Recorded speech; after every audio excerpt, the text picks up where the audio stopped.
Hello again, people. Right, on a bit of a roll today. So I made the third video for today, I think, having had up to a week's break in the past. Lost a bit of momentum, but you've probably realised by now I'm pretty much obsessed with trading, and especially since COVID lockdown, and having worked with everything, stocks, indices, metals, commodities, whatever. And I think stocks was the big changeover for me, because I realised that this pattern was everywhere. It works everywhere, and I think the more and more you see one particular thing work on anything you care to throw it at, it makes it even more ingrained in my mind that the markets are mechanical. You know, I always felt that the three candle reversal was fairly important, and it proved to me that the markets just move in a mechanical way. And then having had intensive studying of charts because of this lockdown situation, it just gets better and better and better.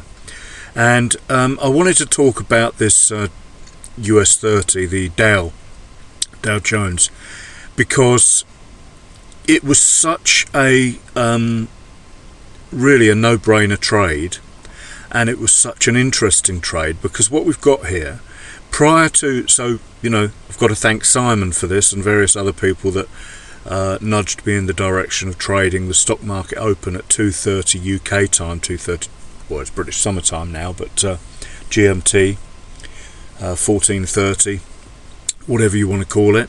I wasn't even that aware it happened, because I used to finish at 8 o'clock in the morning, and that was my trading day done. And then perhaps come back and have a look at the end of the day, see if I can get a reversal. But now it's just gone into overdrive, supercharged, turbo drive, whatever you want to call it. But looking at this chart now, we can clearly see we should be looking for longs. You know, we're above the dragon. The RSI is, there's no way you want to go short. The new kid on the block, the TMA slope, again, no way you want to really go short. But most importantly is the three candle reversal. So you can see that line, that's Aaron's fantastic indicator.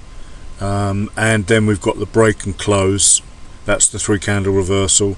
You could look at the line chart and see a clear zone, if you like, of accumulation there, you know, the high and the low there. You know, so when I was running up to 2:30, which is literally right here, you can only see the 30 on that green dotted line, but it is 2:30.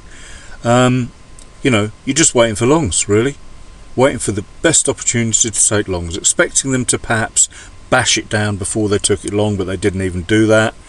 And screaming, the TMA slope, screaming long. And you know what, I put this on here to you know, make you realise, and I don't say this enough, look back at your charts for you know, what happens in the past, to see what is most likely to happen in the future. Now you have to apply a little bit of logic to this. You don't want to be looking at these ones. This is why algorithmic trading has to be limited to the busy hours of the market. This is outside of hours. It's actually, yeah, 22, well, that's 8 o'clock, 2000, there's 2 hours difference on this broker. 8 o'clock in the evening, it's popped up and then just gone sideways. So, you know, if you're trying to run expert advisors or algorithms or whatever, you know, you have to get a timing facility in there as well. But anyway, going back to this, so we've had the 3 CR up, 3 candle reversal up, and then we've got the pullback that is created as a result of a break of a resistance level, in this case, for an up move. And then come 2:30, what happens? It explodes. So, you know, what can I say really, apart from just look at your charts in a logical way, and then just allow the trades to come to you. Draw your levels. You're above the dragon. We're consolidating. We've got a hourly 3CR, 3 candle reversal. We've got the pullback prior to considering the trade, waiting patiently for the market to open, and then really it was a no-brainer. So I took it up to that, well, I could see the R1 was going to get tested, but I just took a chunk before there, as you can see, and expecting, because people ask me where are my stops and where are my take profits. Well, that was the one thing I wanted to say about the 3 candle reversal. The stops, safe stops need to be below this zone here, but everyone says, oh well, that's 2 to 1 risk above reward. But these are, once you get used to what you're doing, these trades are 95, well, high 90s hit rate, and I do know what I'm doing. So you just have to practice. If it takes you 5 years, it takes you 5 years. You have to train your brain to be positive. But going back to and then targets, I take a target to wherever I think price will falter. If you've got an R1 here and a round number up here, then I'd probably take it to the round number, because the round number traditionally is where stops are held and orders potentially for longs are behind 2, and so on and so forth. So the algos will target them. They also target these pivots. But getting back to the 3 candle reversal, now this is important. You have to understand what the mechanics of the reversal are, and they are just flushing out the buyers and sellers. So back to candles, this was the push up, and then the statement of intent, we're in an uptrend, they've pushed it up, and then here is the flushing out of the buyers and sellers. They're faking them in, and they're taking the buyers that have got in and aren't prepared. They don't understand. That's the point I'm trying to make. That's the point of this video, actually. You have to think about what this is showing you. And if we go on the higher time frame, we've actually got an H4, a 4-hour 3 candle reversal. There's the level, Aaron's fantastic indicator. Thank you again, Aaron. And then you've got all of this sideways motion, finally a push up, probably a pullback, and then that continuation.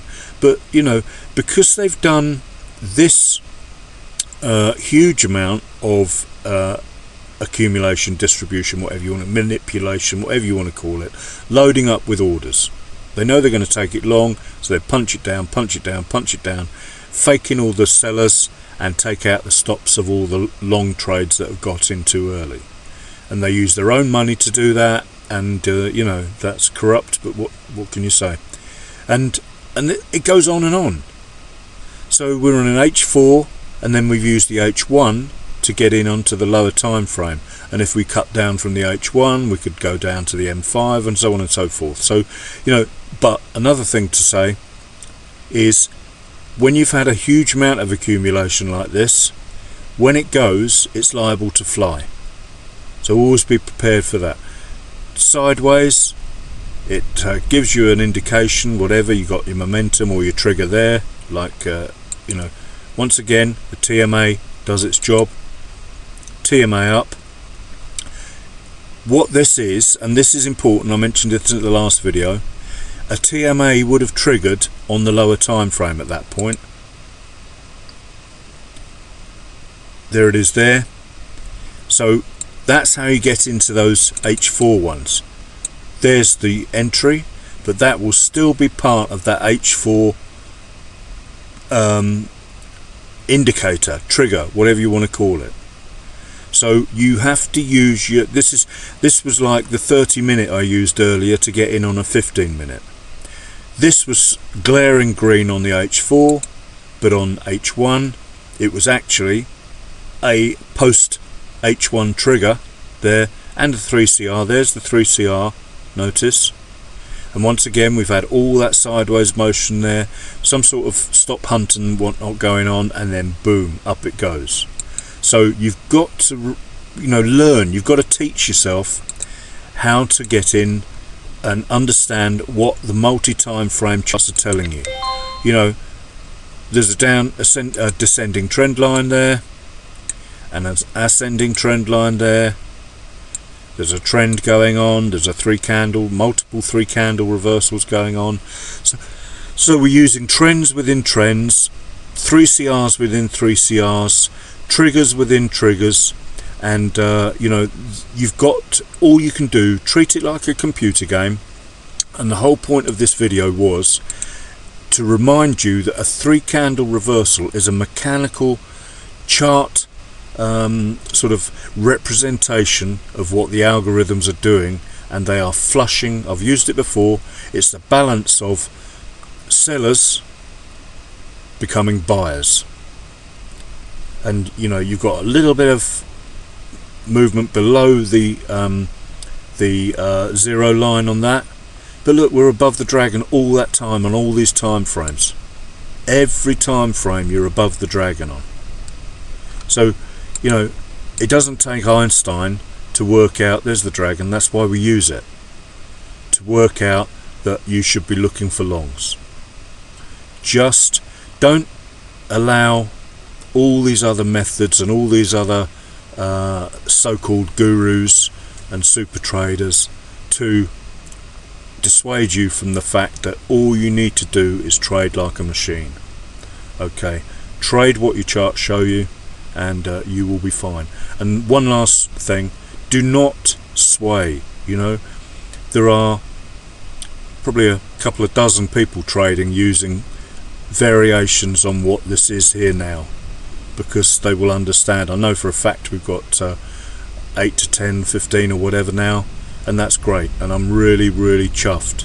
But you could just draw these zones. There's a clear zone there, and then a breakout, then a clear zone there, and then we've got a breakout.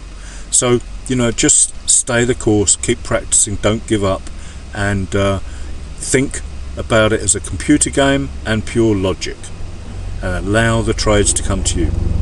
Said this in the last video. I'm using M15, M30, even H1 like I've done here. Even the daily chart I should have looked at on DAX to see which way it was going, as mentioned in the previous video. So crikey, there's a plane going over, or a helicopter, sorry about that. And that's it.